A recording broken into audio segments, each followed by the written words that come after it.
o cennetin irmakları akar Allah diye.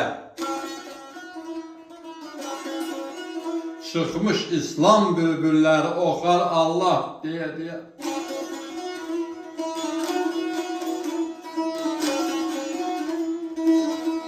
Salınır tuba dalları, Kur'an okur hem dilleri, cennet bağının gülleri kokar Allah diye.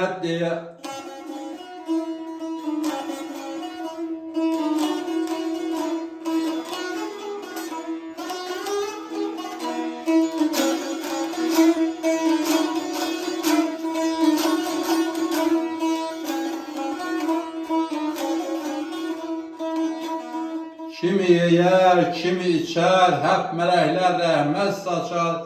İdris Nebi hille biçer Allah diye.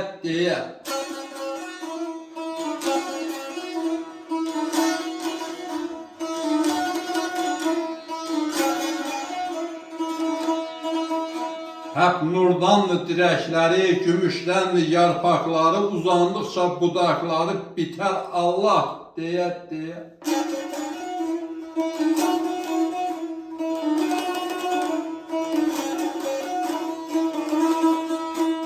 Hakka aşık olan kişi ağlar gözlerinin yaşı, purnir oru içi dışı söyler Allah diye.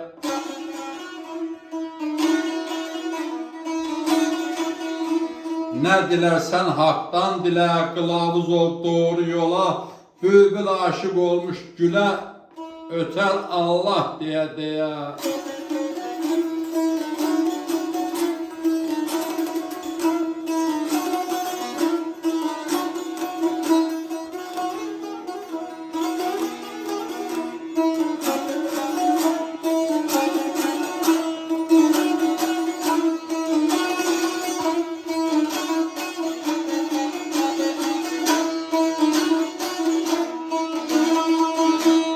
Açıldı göyler kapısı, rahmetle doldu hepsi.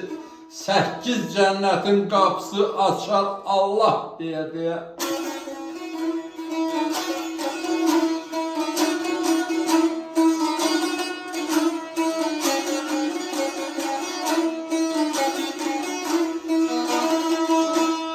Miskin Yunus var yarına, koyma bugünü yarına, yarın hakkın didarına varar Allah diye.